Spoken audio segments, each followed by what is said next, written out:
Hello everyone, it's Questquenchers Gaming here. I just want to do a quick review of Dragon's Dogma 2.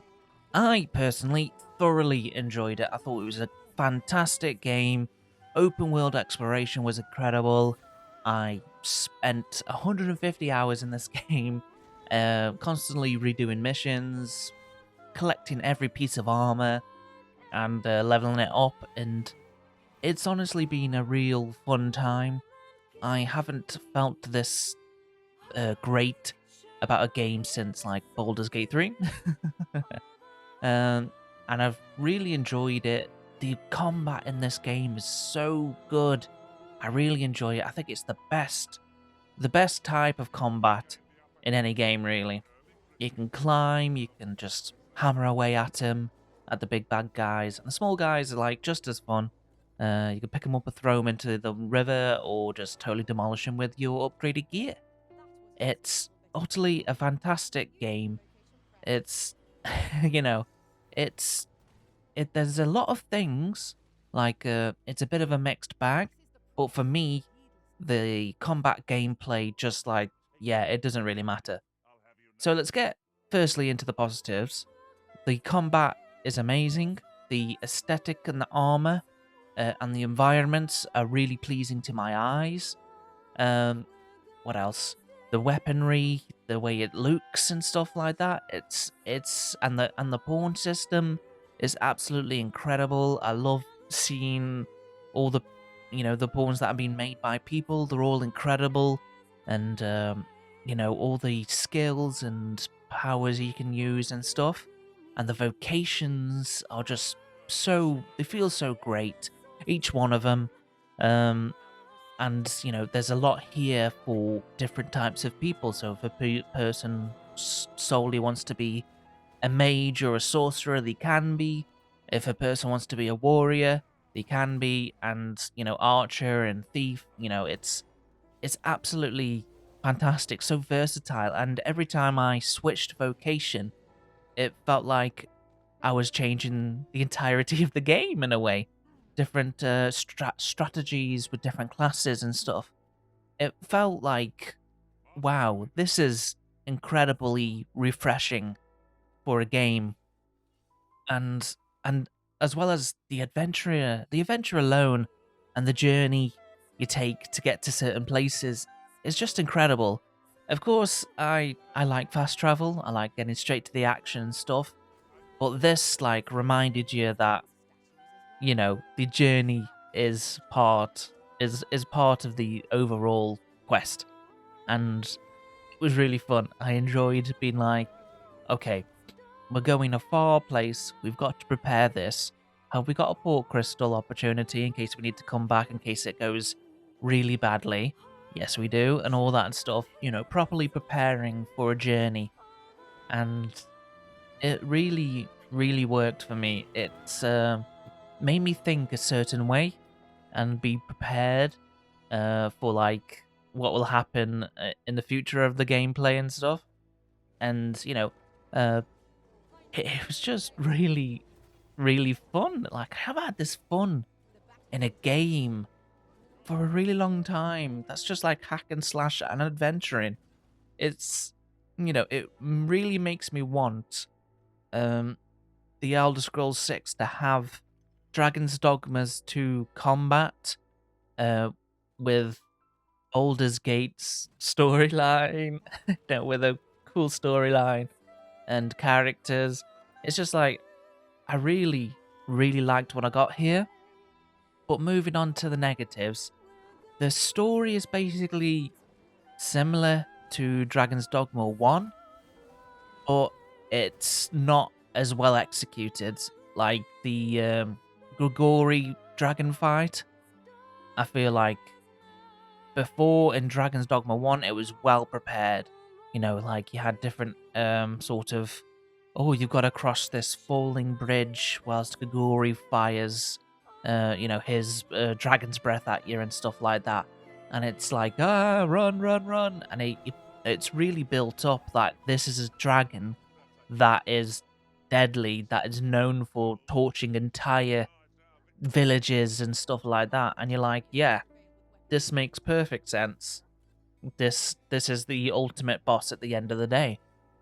But with Dragon's Dogma 2, there isn't that sort of gravitas, and the build up isn't quite there with Gogori, which is disappointing, to be honest. Because I really like the voice acting in Dragon's Dogma 2 over Dragon's Dogma 1. I feel like Gogori's voice is way more scarier, more like sends shivers down you, but like goosebumps, and you're like, oh crap, this is so cool. But like, wow, okay. But in Dragon's Dogma 1, it was more the held on to every scene with Gogori, like, and it was perfectly executed, I feel. But unfortunately, with Dragon's Dogma 2, they didn't quite stick it, which I'd like to see rectified, to be honest. I'd like to see the overall story changed. Like with regarding Gogori, the final battle needs to be changed. There needs to be like, that those scenes set up, the gravitas, and you're like, yeah, you're fighting a world-ending dragon right now. Which they kind of do with how they introduce Gogori in the final battle, with him falling through the sky and squishing the additional dragon that was there that have been summoned by a man. But overall, the story isn't great. There's not many characters you really like. There's Ulrika, which is she's pretty nice, and the Wildemare or something like that. I can't remember her name. She seems cool, but they're not properly sort of utilized. I've noticed that I felt like there was significantly less cutscenes in this game in regards to the first game. Although I am going off the Dragon's Dogma Dark Arisen, which is like basically the entire DLCs and stuff mixed into one, and I really like that game. I think it's a fantastic game. It has the hard mode, as the the easy mode, the speedrun mode, whereas Dragon's Dogma is kind of lacking that. Dragon's Dogma 2 is lacking that. So it's like, oh, why didn't you? You've been working on this game for a while, and you've had the concepts there from Dragon's Dogma 1, but you've ultimately not, you've not put those things in that would really be like, yes, this is the ultimate Dragon's Dogma package. And I feel like the story should have really been different. Still, I'm going back to that because I'm not quite pleased with it. I feel like the whole... I'm not going to lie. I feel like Dragon's Dogma 1 story is better. With the Seneschal, with the Arisen's Will. Whereas it's more like, oh, once you've killed Gogori, you can rule over them on... But there's no, like, gameplay of ruling. I feel like it should have... The game should have gone a bit like Fable 3. Even though that's terrible. Well, people like it. I personally didn't really like it. But I feel like there should have been steps. So firstly, you get to rule Vermund, and you get some courtly things between Batal and Back Batal and Vernsworth. You've got to establish your reign and peace talks with Back Batal, make sure that doesn't deteriorate, and you got to focus more on the survivability of the world and the countries and stuff together. So I would have felt that, you start off in the prison, you mistaken identity as a pawn, you go through all with Brant, getting yourself to become the sovereign of Vernworth. You go through a few courtly things. The dragon starts wreaking havoc in the Back Batal maybe, and then works the way up to Burnsworth, Vermont. And then you're like, okay, I've, even though I've got all these, I've either done it really well, and Pak Patel is like, yeah, we're best friends now, or you've done it really poorly, made the wrong decisions, and Pak Patel's like, we're going to go to war again. But then it kind of doesn't matter in a way, because you get Grigori to like basically start raining havoc over, in Pak Patel, as well as working its way up to Vermont. And then it's your destiny, your time to take down this Grigori. But what you don't know is, and then you get introduced to like, happens all the time. There's been many arisens. There's a massive cycle here, and yes, you can end the cycle, and stuff like that. So yeah, you end up you kill Grigori, and and then you're back. Then you talk to the Pathfinder or the Seneschal. I feel like it should have been called the Seneschal anyway, instead of changing it to Pathfinder or something like that. It's just, I don't, keep it a Seneschal. That sounds better than Pathfinder. So it reminds me of Mass Effect, which I don't want to talk about. Anyway, so yeah, and then you could go back and use God's Bane and stuff like that, because that still needs to be in there. I reckon they could have, probably had more things to do with Dragon's Dogma 1. Because I feel like, that world, perhaps another Seneschal took over, maybe, when the Arisen ended the cycle in that world, that maybe another Seneschal was like, oh, I like the story of that, I would like to continue that, I'll take over this is my charge now, this world, And then once you realize that, and you use God's Bane on yourself and Grigori, then you get to the unmoored world or something like that, because that was fun. That was really cool, like doing all that, fighting those really hard monsters and dragons and stuff like that. I thought that was really fun, and I'd like to do more of that. I just wish we could have more time in that world. And then once you've sort of, slayed the Seneschal, the Pathfinder, to let the world to have its, let the people within that world to have its own say, and it's not being written, it's not being ruled like by a godly thing that keeps on repeating cycles. You could have your Arisen sort of crawling from the sea, coming back in, the brine's gone, the Seneschal's gone, the Grigori's gone, and you're now kind of like the last Arisen, but you still have the ability to command your main pawn and your other people's pawns, so you can still have that adventure afterwards, and there'll be like a few quests to sort of like loose ends and stuff. Like, you've got to think about, the Queen Regent, as well as Sven. What happens to him? Because you're going to be the sovereign. Or you can make different decisions, like, Sven, I royally messed it up with Pak Patel. Or you'd be like, actually, you can be, in case I get, taken out at some point, you're my second, or something like that. Something more courtly intrigue, basically. And then you can go out on your adventures. There's still monsters around. Maybe like because you went to the Unmore world, Vermont was like totally taken over by like monsters, and then it's your job as the sovereign and the Arisen to organize the take back of these lands, as well as assist either or let back Batal, if depending on your feelings towards the Beastrian.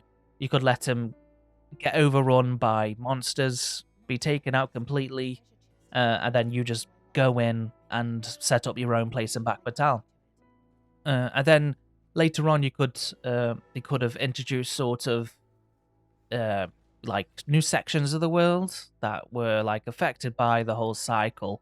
Like having a snowy kind of region, I feel is needed, because you have the deserts, you have the tundra and forest kind of thing. And then you could have the snow part with their own kingdom and stuff that you could talk to and stuff. Which gives, Capcom the opportunity to be like, hey, we've still got this world now after ending the Arisen cycle and stuff like that, and having its own world. You can now explore the ocean. You can swim. You can use a boat to navigate around places and stuff like that. So it's just like there was so much potential here if they crafted the story in a way that players would really, really like. And I think they could have done it better in a way. I know there's like the Dragon's Dogma and there's all this lesson and stuff, and stuff players don't particularly care about, really. I think, but it should have been done in a way because it is kind of like a power fantasy. I feel, you're fighting these monsters, and then as you grow up, they don't become an issue. You can kill them in like a few strikes. But then, like, have your hard modes and stuff. So, like, New Game Plus, etc., etc. And I think I do wish I mean, now that, the game's once you've completed the game and stuff, it's like the world is now, it's free of the dragon and Arisen cycle. So it's like, it's made the world there, but like, where can you go from there? Yeah, you can probably play as some unique character within the world, but then you've still got the pawn system that will probably have to be taken out because of the Arisen dragon cycle. Whereas if you kind of did it my way, that, the Arisen survives the final showdown with that big dragon at the end and is, free to rule Vermont and do all that stuff, I feel like would have been a better setup for like Dragon's Dogma 3. Whereas you can still keep your Arisen, you still keep the pawn system, but now it kind of doesn't make sense for the Arisen to, kind of be there. Because if there's an Arisen, there should be a dragon. As well as like the parts where how come your heart doesn't return to you? So it's just like, I feel like they should have changed the law between maybe some Arisen and stuff. Say like, for the next game, the Arisen has like a particular will that he can pass down to his kids or something, and then the kids get the ability to command pawns and stuff like that. And because the journey's kind of ended with the Arisen and the Dragon cycle, that you don't, it's okay to still keep the pawn system. It just feels like now they've kind of wrote themselves into a corner for like Dragon's Dogma 3 or DLC, like after the main game. So I'm pretty sure it's going to be like, oh, the DLC would take place during, your quest and stuff, rather than like having a proper open world ending. I feel like that would have been better. Kind of thing. Like they definitely need to add swimming. Now they got rid of the brine and stuff, but it's like, again, it comes back to the unfulfilled potential of this game with the story. I feel like they didn't put as much effort in as they should have. Whereas Dragon's Dogma 1, I felt like there was a lot of effort and, oh, how could we do this? How could we do that? And stuff like that. So yeah, that's my kind of thoughts on it. I really enjoyed the game. I feel like it should, it was great. It was fantastic, but there's ways they could have done it better. And, maybe they'll see this and be like, hey, let's restructure the, I mean, people, if Fallout 76 can rechange their main quest, then I'm sure a single player can. So yeah, it's an incredible game. I highly recommend it. I just wish certain things didn't happen the same as the original. I wish they went in a different direction.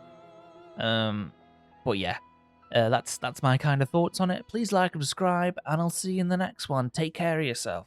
Goodbye.